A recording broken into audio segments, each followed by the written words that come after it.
Bakit may mga taong umaalis ng walang pasabi o walang closure? Madalas, hindi lang ito tungkol sa'yo, kundi tungkol din sa kanila. Narito ang 6 na posibleng dahilan kung bakit may mga nawawala ng walang closure. Pero, bago natin simulan, huwag kalimutang mag-subscribe at i-like ang video na ito. 1. Takot sa confrontation. Hindi nila alam kung paano ipapaliwanag ang nararamdaman nila. Mas pinipili nilang umiwas kaysa harapin ang awkward o emotional na pag-uusap. 2. Hindi sila sigurado sa nararamdaman nila.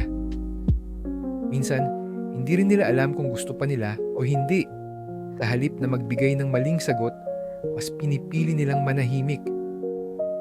3. Iniisip nila na hindi mo na kailangang marinig pa. Alam mo na siguro yun. Ayoko nang magpaliwanag, wala rin namang magbabago.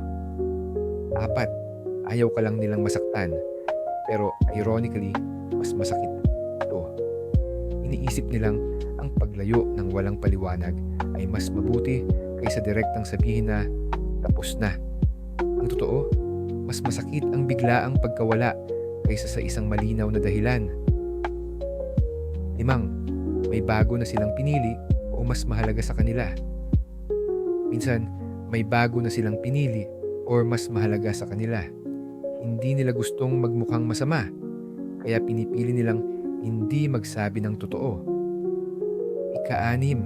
Hindi nila alam ang kahalagahan ng closure.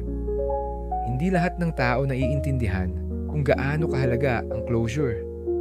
Para sa kanila, wala na, tapos na. Bakit kailangan pang pag-usapan? Anong gagawin kapag iniwan ka ng walang closure? Tanggapin ba na minsan hindi na natin makukuha ang sagot? Closure doesn't come from them, it comes from you. Huwag habulin ang sagot kung hindi na ibibigay. Gamitin ito bilang aral at huwag hayaang sirain ang tiwala mo sa iba. Final thoughts. Kapag iniwan ka ng walang closure, hindi ibig sabihin na hindi ka worth it.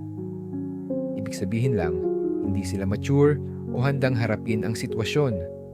Minsan, ang hindi pagbibigay ng sagot ay isa ng sagot mismo. Kung ikaw ang naiwan, ikaw na lang ang magbigay ng closure sa sarili mo. Masakit, pero minsan, kailangan nating matutong mag-move on kahit walang malinaw na dahilan.